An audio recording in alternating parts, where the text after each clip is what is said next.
and I'd like to thank Joe and Bodmin Keep for inviting me to do this talk. It's a real pleasure and privilege. And it's an important date because yesterday would have been the 81st anniversary of this important event of a group of Jewish children who were evacuated to Cornwall during the Second World War. And in fact, last year, exactly on the 80th anniversary, the 13th of June 2020, I was due to give the talk at Morab Library in Penzance, and of course that sadly got cancelled because of COVID. And so it's wonderful to have the opportunity to do it instead of then. So that's lovely. So thank you very much, as I say, for coming. This is for me a very important story for a number of reasons, which I'll tell you about. First of all, it coincides with another important evacuation, which had occurred almost at the same time, which was the Dunkirk evacuation, which I'm sure all of you are aware was when lots and lots of thousands of fishing boats across the south of coast of England travelled across in 1940 to Dunkirk to rescue British troops there. And that included Mousehole fishermen. And they came back on the 4th of June 1940, so literally just a few days before this other event happened, which I'm going to talk to you about.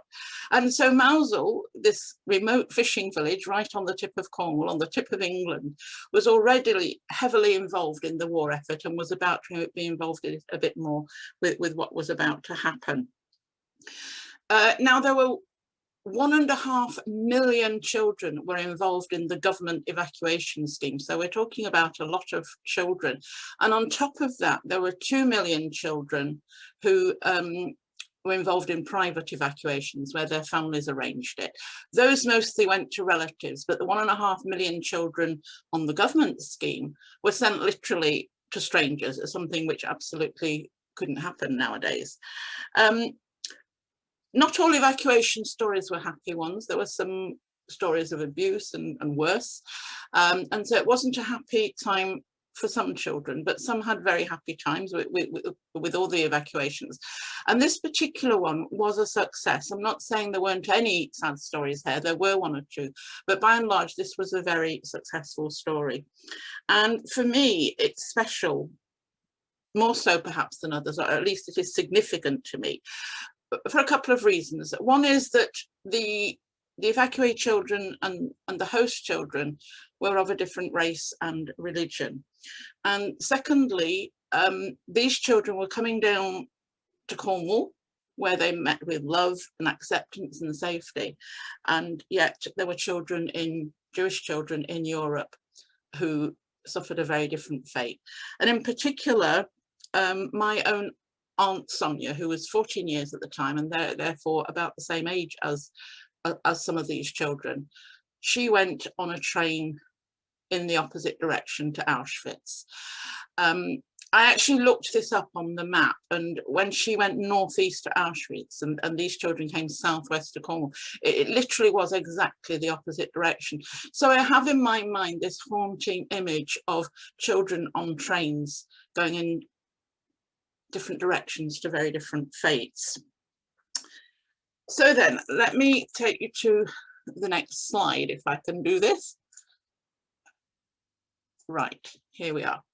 So I'm often asked how I got involved in this story.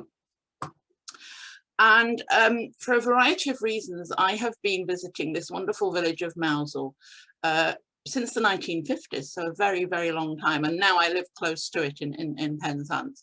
And this picture that you see here is very much as I would have seen it when I first went. It really is a beautiful village. And I look at those harbour walls coming round, and it's almost as if they're encircling the village and keeping it safe. That's the image that is in my mind. Now, because of my own background, I was very surprised that I didn't learn about this evacuation story until 2008. Why was I surprised? Well, because I have connections with both sides of the story. First of all, the school which was involved, which at the time was called Jews Free School and is now called JFS, it still exists, though not in the same location. I actually worked as an educational psychologist because I was working for a Jewish charity in London, and JFS was one of the schools that I worked with. So I actually knew staff at the school and pupils. And on the other side of the story, my son's grandfather was actually born in Mousehole. So I have very, very strong connections with both sides of the story. Well, in 2008, I visited this lady in the next slide. This lady is called Marion Harris, and she lives in the village. Looking at her house, just looks straight out onto the sea. I visited her because she's a relative of my son's.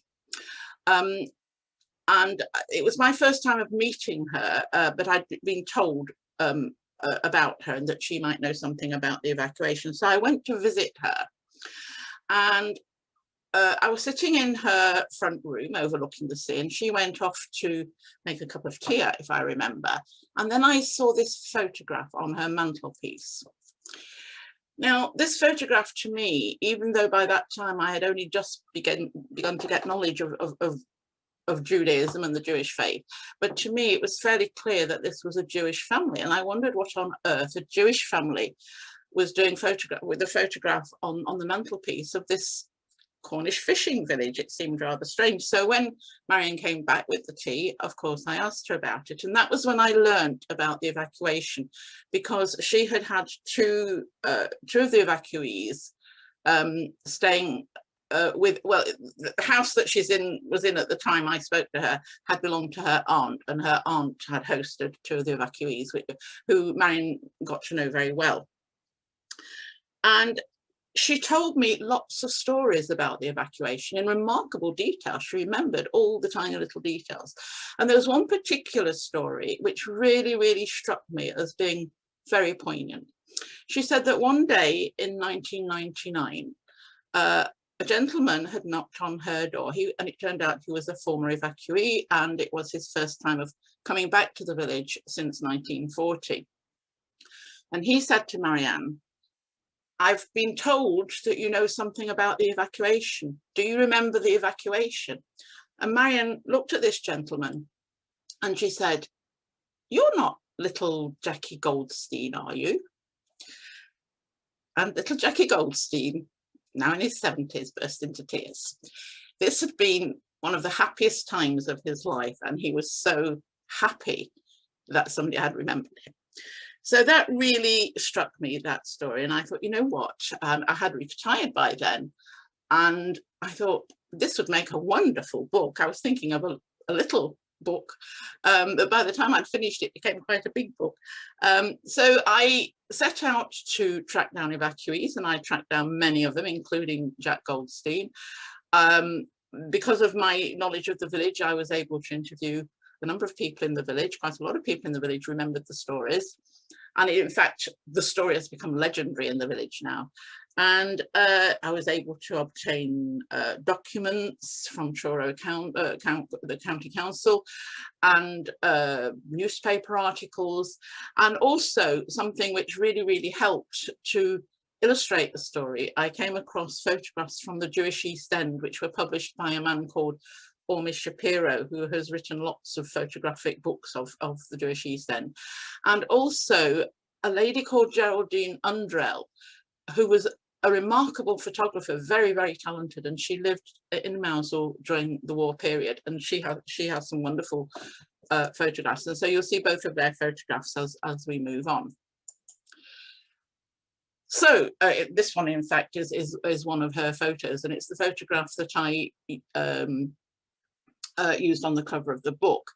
There was a gentleman called Percy Lady. He was an elderly fisherman living in the village who had this boat, and he taught the village children how to maneuver the boats, and he was just as generous with his time with the evacuee children as well, and the boys on the boat, some are evacuees and some are villagers. So that was a typical photograph from her. And what's interesting about the photographs that she took, and when we compared them with Ormis Shapiro's photographs, is the contrast between life in this village on the tip of England and life in London. So I'll show you the next photograph to illustrate this, also one of hers. This one's called Taking Home the Supper. I was lucky enough to come across a book of her photographs, which she had put together but never published, and I was really lucky enough to get that. There were some wonderful, wonderful photographs in it. So this fisherman here, taking home his supper, is walking across the North Cliff at Mousehole, for those of you who know it. And in fact, Jack Goldstein was staying at a house just on the right there, so it was very, very close by. Notice the smoke coming from the chimneys. That's obvious in some of the other photographs that Geraldine took of the village at the time. Now let's contrast that then with the Jewish East End. And you can see the difference straight away. This is a very, very different location. Springboard Education Trust, by the way, is a trust set up by Ormy Shapiro. So all the photographs which say Springboard Education Trust are Ormy Shapiro's. So here you see the massive, massive crowds. And in fact, some of the evacuees actually told me that they'd never seen grass before, which is very hard to believe, but that's what some of them told me. One of them said he'd never seen a cow, and then he was asked to milk them while he was during his evacuation. There really were some quite amazing stories of the difference between the backgrounds of the two sets of people. The next one, some of you might realise what this is, Gardener's Corner, 1936. This is Oswald Mosley's fascist black shirts, and they clashed with the community of the East End. Not just Jewish people, Irish people, all sorts of people were very angry at what Oswald Mosley was doing. But again, you see those crowds of people which you could hardly ever see in Mousehole, or indeed any Cornish fishing village. This next photograph is probably my favourite. This is the Fromovich Sisters. And three of these sisters came down to Mousehole. There was the second oldest, Frances. I hope you can see my arrow because I'm indicating it here. Can you see it? Yes? Okay, so that's Frances Fromovich. This is her sister Mildred, and then the smallest, Irene. Although the other two did visit. Now, their mother was a seamstress. These are sailor outfits that were made for the coronation of King George VI, the Queen's father.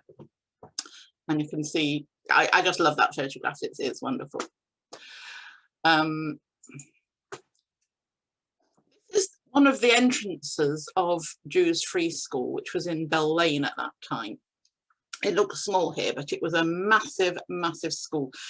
I've got to, I think if my memory is correct, there were about 4,000 pupils at one time. It was the largest school in Europe, if not the world. And you see the next one where you see, and this is just one of the courtyards there. If you can remember these arches, because you'll see them in the next photograph I'm going to show you. Right at the back here, which you perhaps can't see, there's a gentleman in white. That is Ralph Barnes, who was one of the teachers who came down to Mousehole. Now, as I say, remember these arches and then look at the next photograph. And you see those arches. It was actually bombed then in May 1941. So if these children hadn't come down to Mousehole, they would have got caught up in this. The reason I have these photographs is because Mildred Fromovich, one of the Fromovich sisters, the Fromovich sisters had an uncle called Charlie Saunders, who was the caretaker at Jews Free School. He was married to their Aunt Mary, and they lived actually at the school, and he took several photographs. Well, I later showed these photographs to the present day school, and they hadn't seen them before. I think there were 7 in all of the bombed Jews Free School.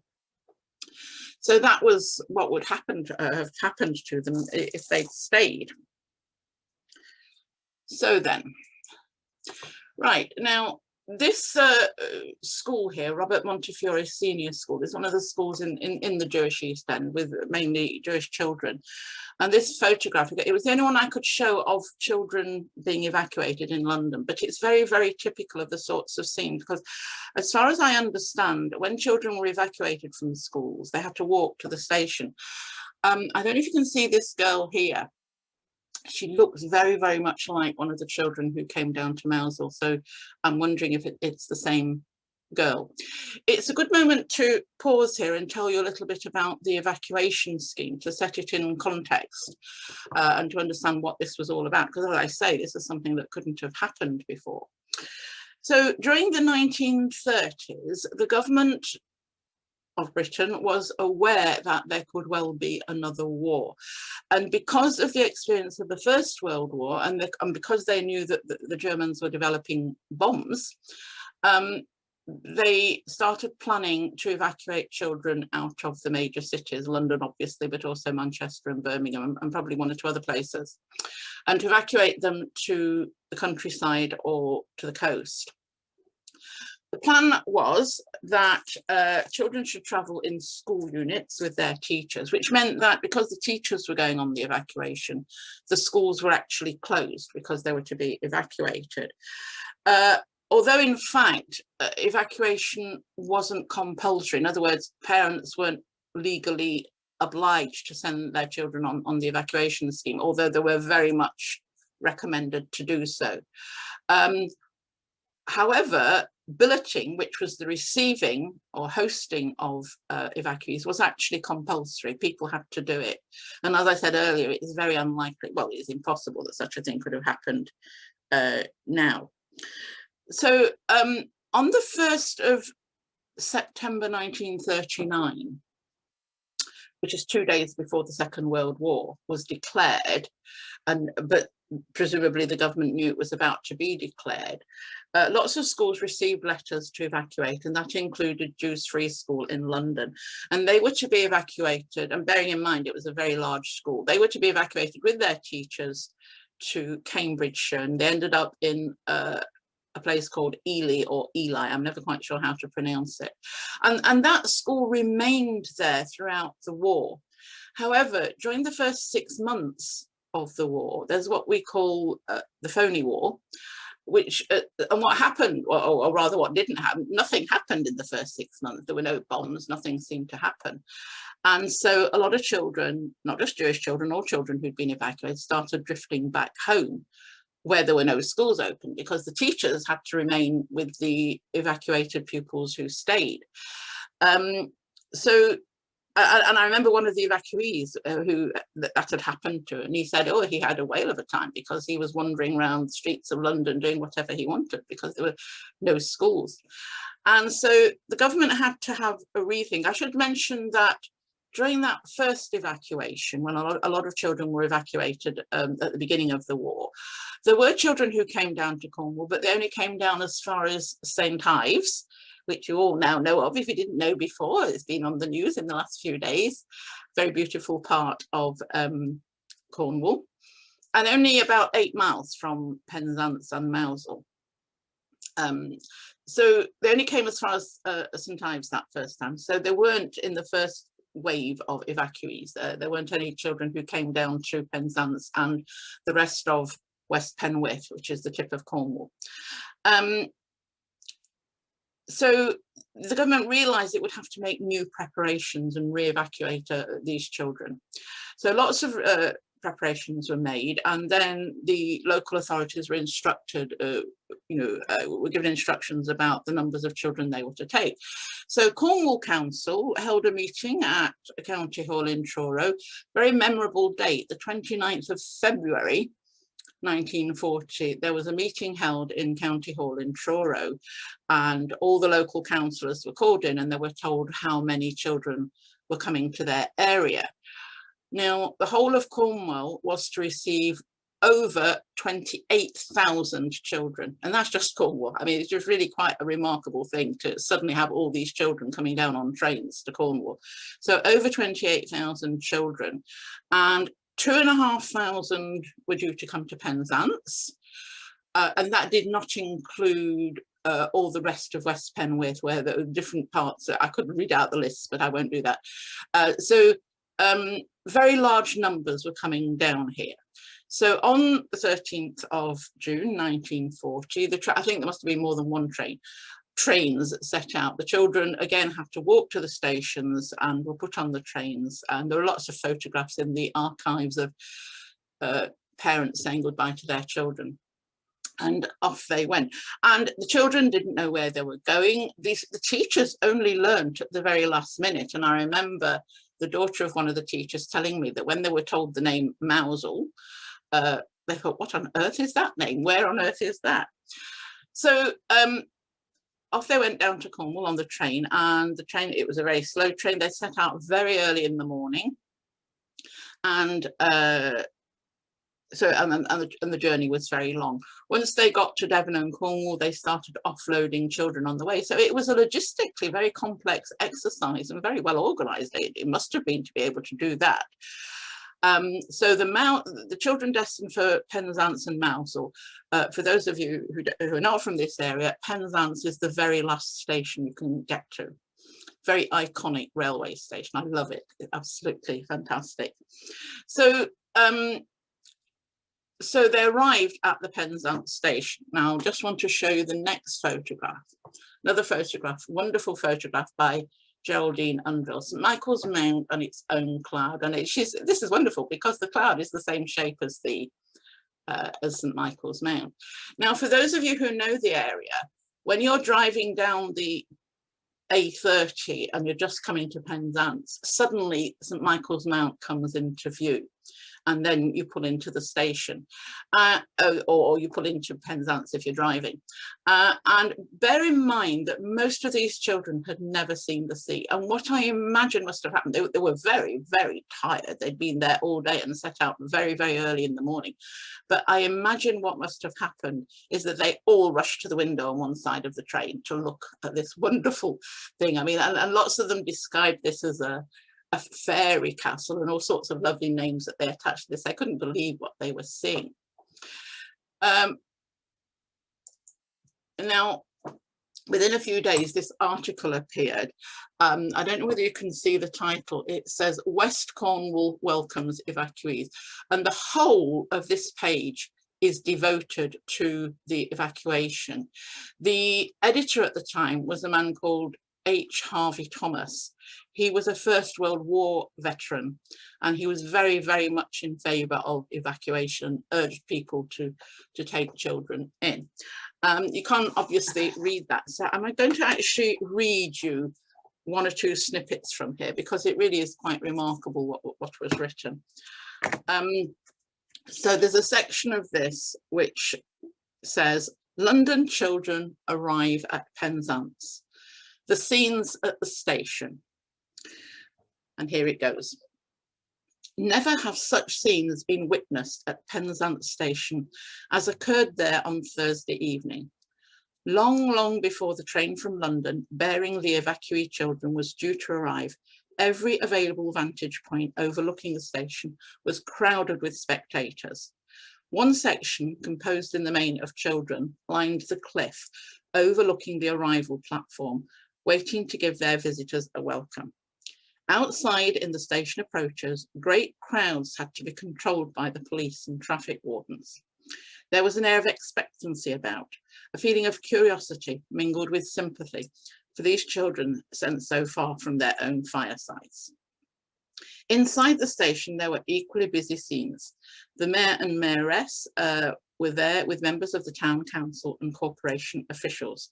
Indeed, it is quite impossible to mention all the people who were there, playing their part in giving a welcome to the visitors. Suffice it to say that it seemed that half the population of Penzance was assembled either inside or outside the station. That really shows you what an enormous event this was for Penzance and how welcoming they were, really quite incredible. And as I say, this page is full of wonderful stories. And there's another little one that I want to read. As I say, most of these children hadn't seen the sea before. So here's another little snippet from that page. And in connection with the sea, one small boy, he could not have been more than 7, made a remark which for its sheer Cockney accent could not have been bettered. Indeed, it almost sounds as if it was made up for the occasion, but it's quite true. Turning to an equally small companion, he exclaimed, "Cor blimey, I ain't never seen so much blooming water in all my blooming life." That's a lovely story. So, let's go to the next slide. Right. So when they arrived, I should perhaps just pop back for a minute to the previous slide. When the children arrived at the station, the vast majority of them were taken to St John's Hall, which is a big hall in Penzance, to be distributed, and people had been given instructions to come to the hall and select children. However, the children destined for Mousehole, and as I say, there was amazing logistical organisation. They were put straight on buses and bused to Mousehole. The evacuees remember either 2 or 3 local buses which took them over to the village. And once they got to the village, they were taken probably to the school, although some people think it was the church hall, or the chapel hall, I should say. And they were selected there. They were chosen by different people to be taken to their home. So hang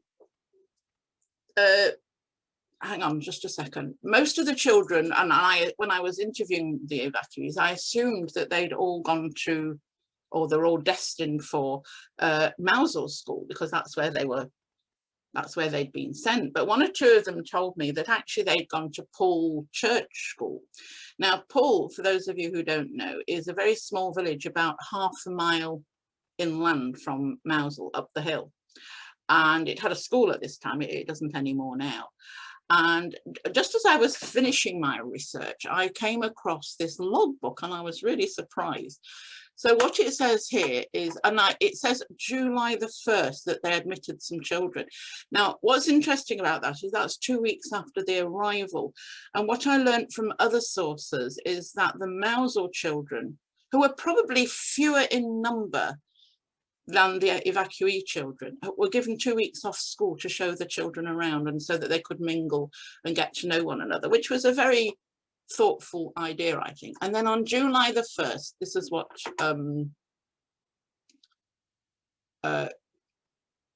this is what was written here. Admitted 45 children, 1 local boy, 11 from LCC schools, which I think is London County Council, and 33 from the Jews Free School. The afternoon assembly will be at 1:25 and registers will be closed at 1:30 p.m. The timetable will be adjusted accordingly. Mr. Nathan, and then it says BSc in a different ink and a different writing, will teach the evacuees. I think they'd never heard of a graduate in Poole Church School. It was interesting, this logbook, because when I went through it, all I could see in terms of lessons were either nature walks or trips to the sea. I couldn't see any other lessons recorded at all. That's what they seemed to spend their time doing. And then I came across another entry at the end of September. Now, just before I read this, I need to explain that the school in Mousehole consists of, or consisted of, I should say at that time, a large main school on the right hand as you walk up with your back to the sea. You can see the sea from the school. So there's a large main school on the right hand side, and to the left was a much smaller building where the infant children were taught. And so arrangements were made to convert the infant school into a school especially for the Jewish children to be taught by their teachers. There were 5 of their teachers came down with them. So this is what it says on September the 30th. Received notice from the Education Office that the children of the Jews Free School Party, 19, so it's giving a party number, will be transferred to the Mousehole Infant School premises to join the other members of the party as and from Tuesday the 1st of October. It then says that Mr. Nathan is to be transferred to a school in Penzance, which is quite strange because several of the evacuees and village children remember being taught to him, so he must have come back to Mousehole at some point. So then, let's have a look at the children who came. This photograph is a bit blurred, but I've used it because it shows just how many children there were, and this is probably not all of them. And this was taken on the beach in Mousehole in July 1940. This gentleman here is Mr. Levine, who was the head teacher. The photo was probably taken by, I mentioned earlier, Ralph Barnes, who is in the next photograph I'll show you. And you can see there's another lady teacher here and here, I think. And this little girl here sitting on the knee of one of the teachers is Lydia Barnes, who's the daughter of Ralph Barnes, the other teacher. And you can see just how crowded it is. And just to show the impact that had on the villagers, I want to read you the reaction of the village children to this, because as you can imagine, it was a bit of an extraordinary event for them. This is what Marion Harris, the lady who first told me about the evacuation, told me. She recalls here. She says, they weren't particularly talkative when they arrived. I think in a way they were too traumatized, and they were certainly overcome at the sight of the sea. But the very first morning after they'd arrived, they were all up early and were all down on the beach, the harbour, the quay. The places seemed to be black with them. To use a modern phrase, we were gobsmacked because there seemed so many of them, and they were all so different, and all with a Cockney accent. We hadn't come across that before, and they were everywhere. Whereas Cornish children, possibly taken somewhere, would have been a bit slow to explore, these children were all over the place. It was as though they'd suddenly been let out of prison. And I think possibly they hadn't seen the sea before, and it was all very exciting for them. Some of them got very tired of it very quickly and wanted to go home, and they did go home. But quite a few stayed, and the friendships that they made endured for many, many years, a lifetime. So that gives that really describes that picture in a way, doesn't it? And then so when these children arrived on the beach, imagine what the local children thought of that. And then one of the other villagers that I interviewed, Melvia Cornish, I should say with the women, I give their maiden names, the name that they had at the time that these events took place. So Melvia said, she said, well, at first we were absolutely overrun, it seemed to us. They were going in all our favourite places and going out on our beach and bathing where we usually bathe. And we weren't sure about that. I don't remember any rows with them, but certainly we might have had a few arguments about, you're not going on that bit, that's our bit, and that sort of thing. But of course, they wouldn't know which were our bits or not. Gradually, we just took it in our stride, really. I mean, children do. So that was, just after their arrival. Here's another photograph that was taken at that time. Now, this is very interesting because I was given this by one of the evacuees. I was also later given it by one or two of the villagers. And I think it was Mildred Fromovich who gave me this. And she said that the photograph was taken in front of the school, Mousehole School. In other words, she thought the building at the back was Mousehole School.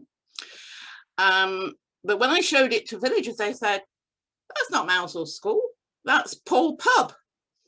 Paul Pub is called the King's Arms. So you might well ask, what were a group of Jewish children doing in front of a pub? Well, again, for those of you who know the area, where they are photographed there, it's grassy there, so it must have been slightly different, but that is what is now a car park. The church is on their left-hand side, and on their right-hand side is the church hall. I should mention, Mousehole was a Methodist village, and Paul had a Church of England church. And as I say, there was the school hall. Now here, I now know most of the children in this photograph. This gentleman here is Ralph Barnes, who I told you about, one of the teachers whose daughter came. I think that's his daughter Lydia there. And the reason that this photograph was taken in Paul was because Ralph Barnes and David Levine, the two teachers, or two of the teachers, because it was a Jewish school, they needed a place to have services on the Sabbath, on a Saturday morning. And they found that they would be able to do that in Paul Church Hall, adjacent to this photograph. And the fact that there are so many of them in that photograph must have been probably the first day they did that, because I do know that they rather tailed off and not many of them carried on going to the services. So, for example, Jack Goldstein isn't on that photograph. He said he wasn't interested in going to the service. So they had, in effect, Paul Church Hall became a synagogue during this period. Now, there is another remarkable story that I came across. One of the papers that I got articles from before this period was the Jewish Chronicle. And there was an article in there that I came across, much to my amazement, called "The Torah Returns to Penzance." A Torah in Penzance. Some of the evacuees I've spoken to actually doubt that this story is true, but I haven't any way of proving, but it was certainly given as quite a lengthy story in the Jewish Chronicle. And what the story was is about a little boy who had not long ago had his bar mitzvah in the Great Synagogue in London. And the Great Synagogue got bombed and was on fire. Now, when he'd had his bar mitzvah, they had let him use a very small scroll, which he almost considered to be his own. He was very fond of this small scroll. And apparently, while the synagogue was burning, he ran into the synagogue, rescued this scroll, and it says in the article it was the only scroll that was rescued.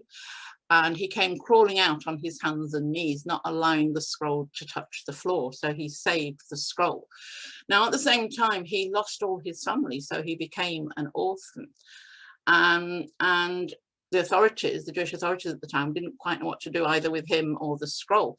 Well, as it turned out, just coincidentally, the teachers, I think probably Mr. Levine, had contacted the Jewish authorities in London and said, "We need a scroll here for our children." And so they thought, well, it would be ideal to send this scroll down to Mousehole. This little boy, who was apparently called Morris, was reluctant to part from the scroll. And so it was suggested to him that he should be evacuated, go on the train and carry the scroll. I'll read you just a very small part of this article because it's very long.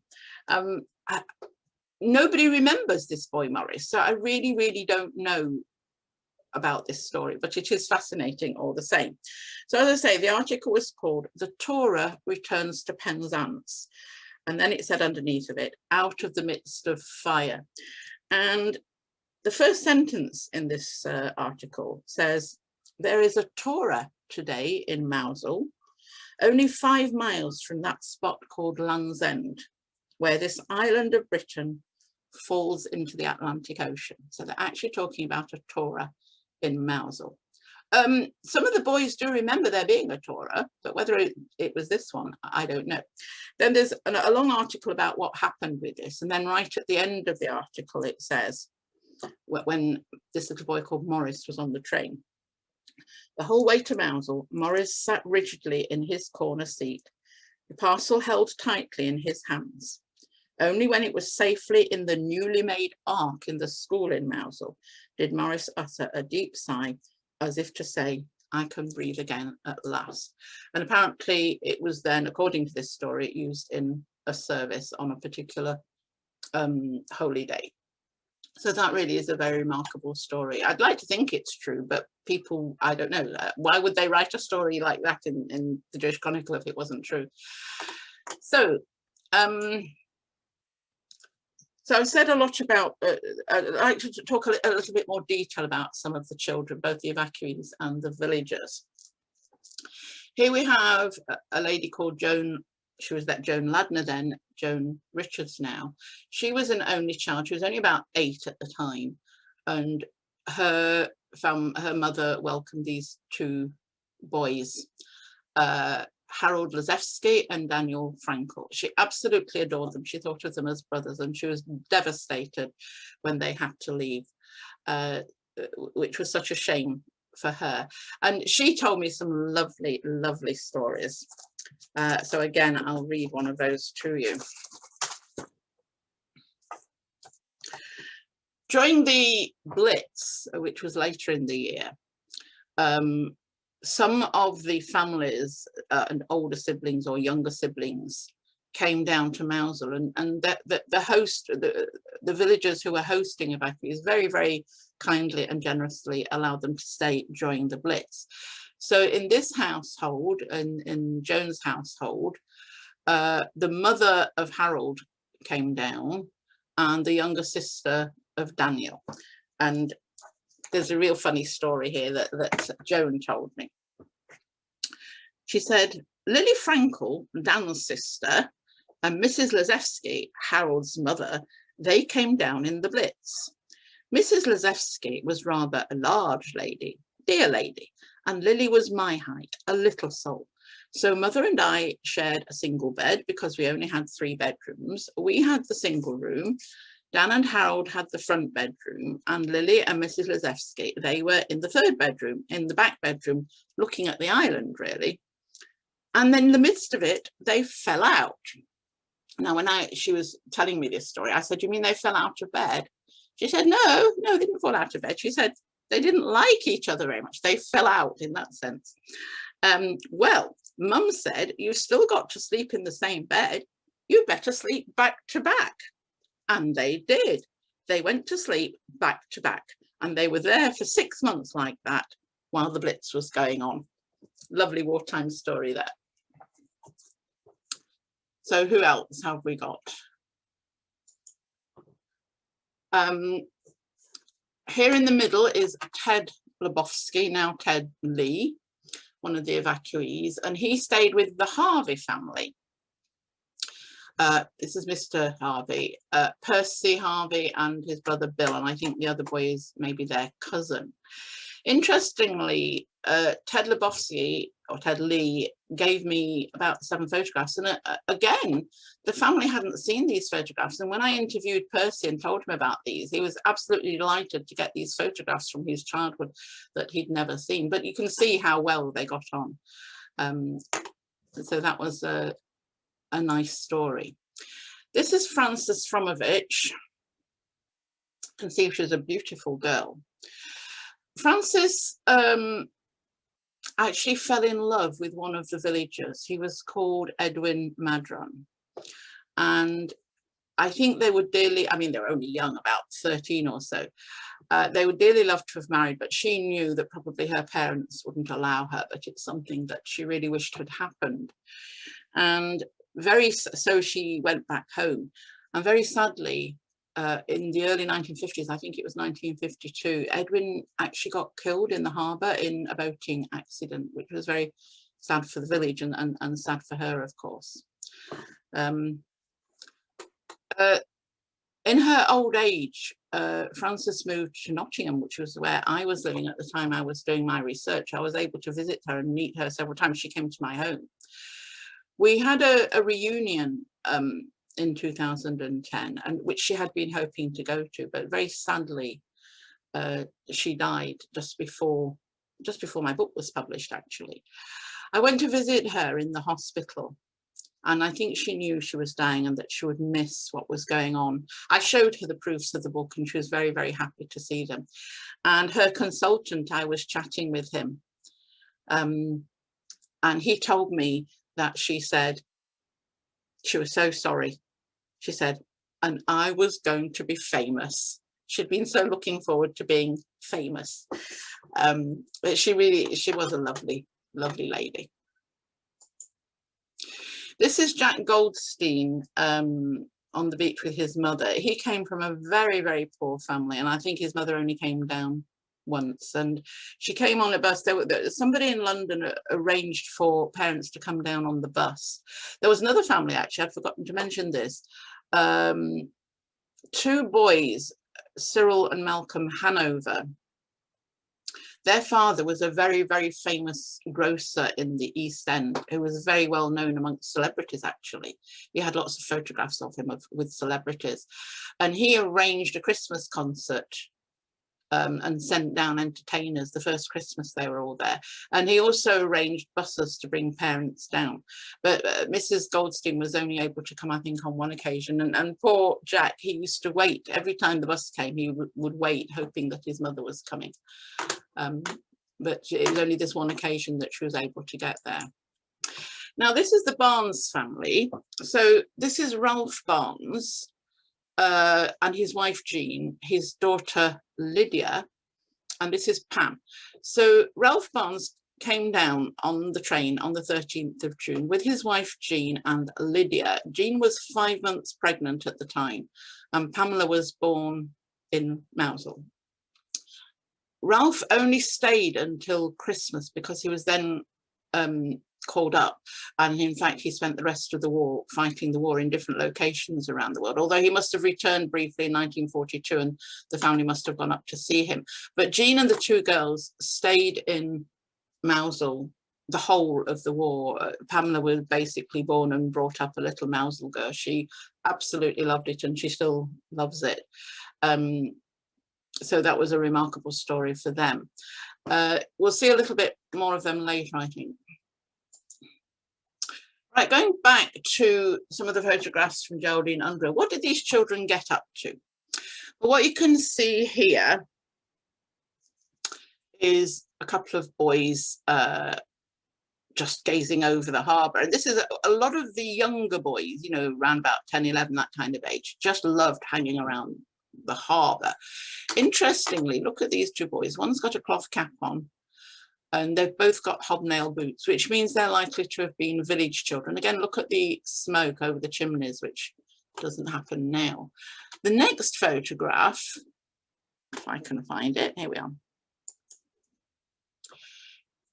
These boys have got, they've actually, you can't see it very well, but they've got caps, which is the JFS children, the boys wore JFS caps and they've got soft shoes.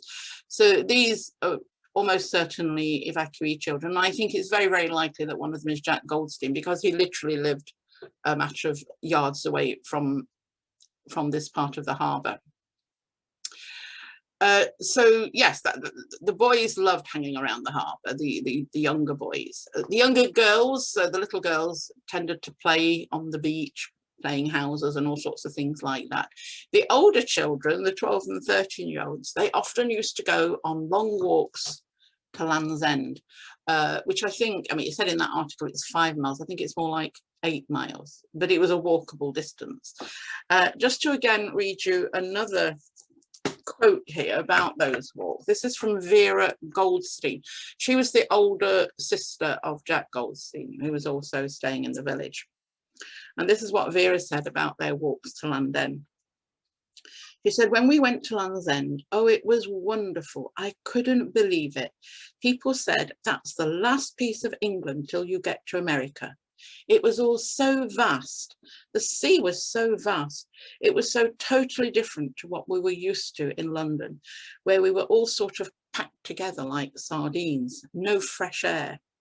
And there we felt alive and felt wonderful. So you can see how much she in fact had another sister there, Evelyn, who had by then left school and were very, very reluctant to go back to London, but had to in the end.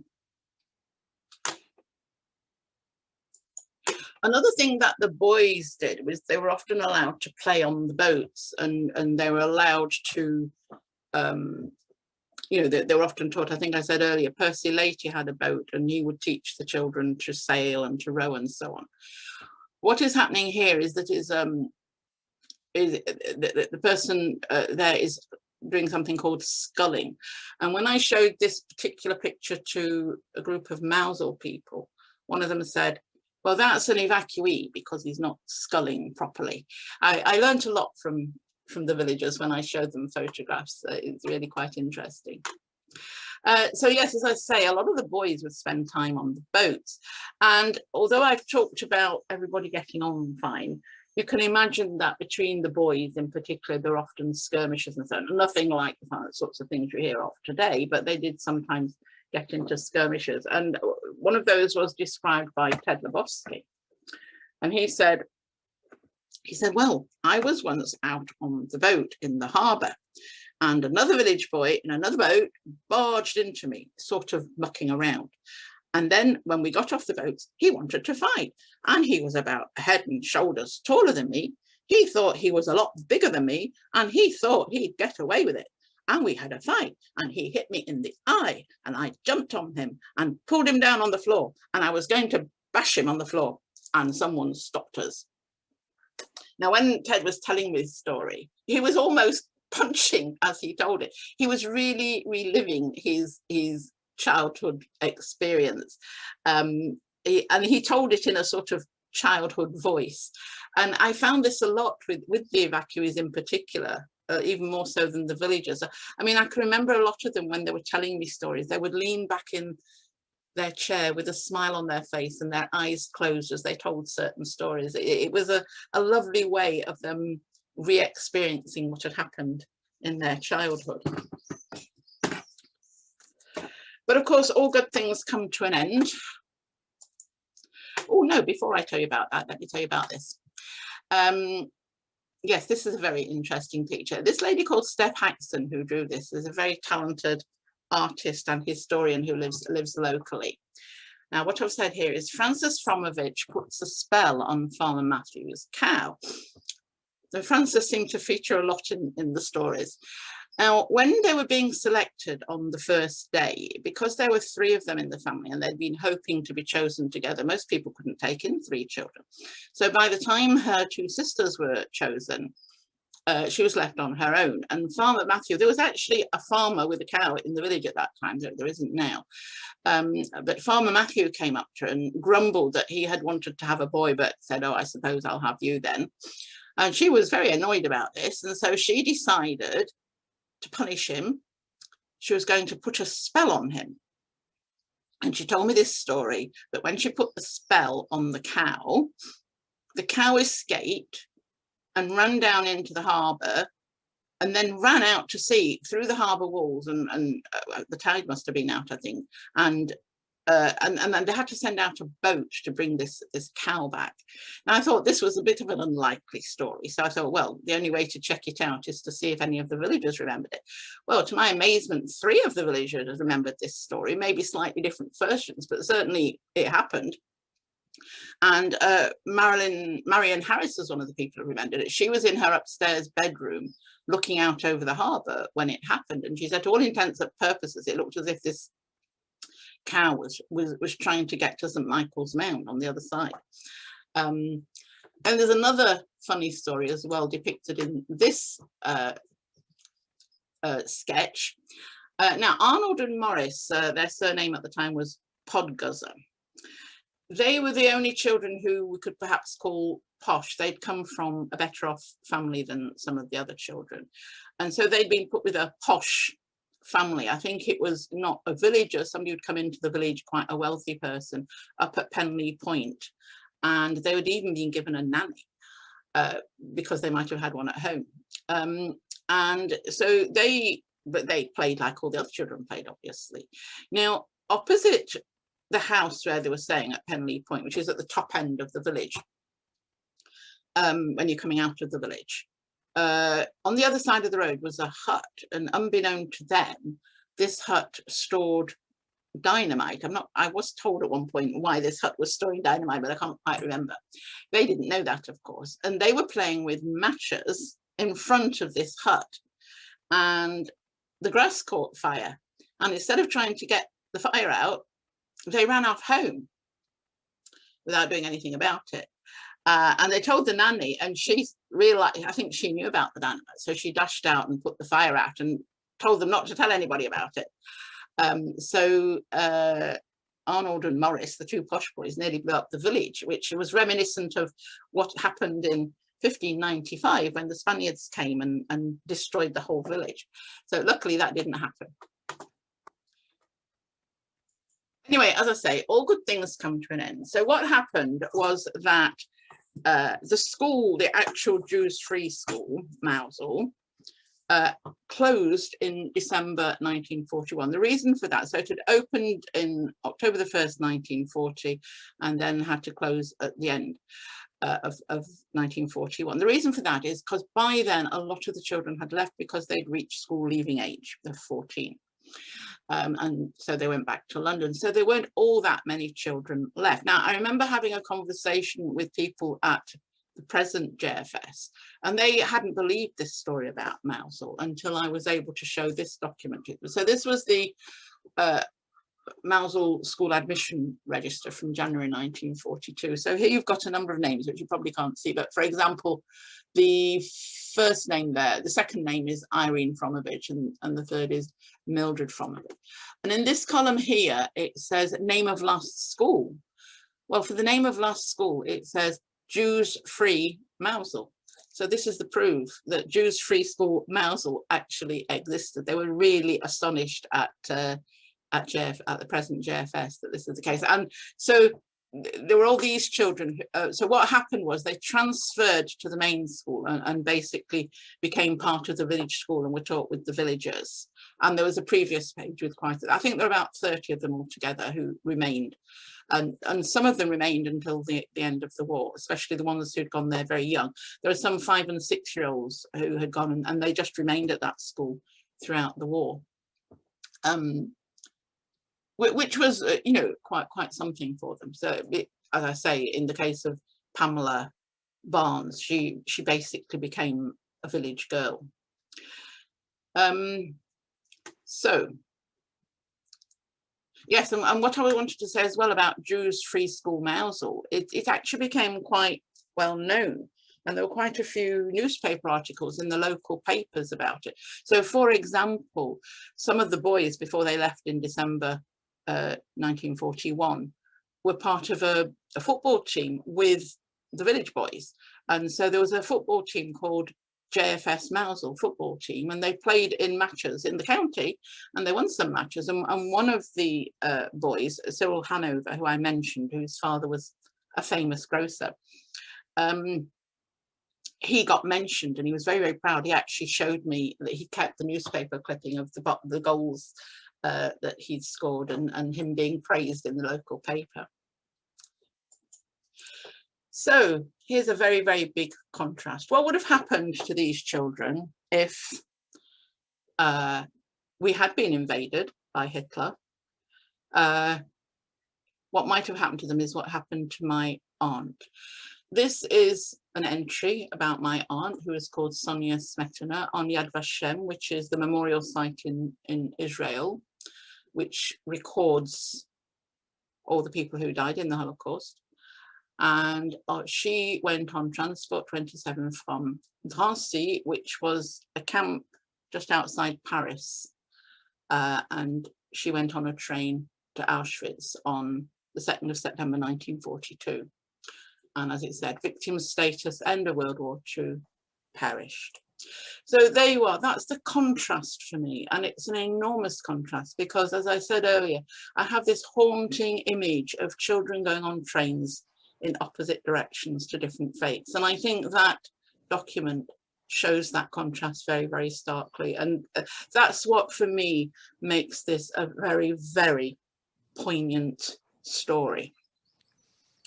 Now, just after I published this book, I arranged a reunion, and we had a number of the evacuees that went down to Penzance, first of all, on the train on the exact 70th anniversary, 13th of June 2010.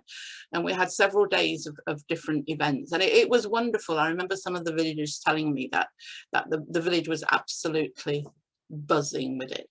And this is Mildred Fromovich. This is Pamela Barnes. This is me.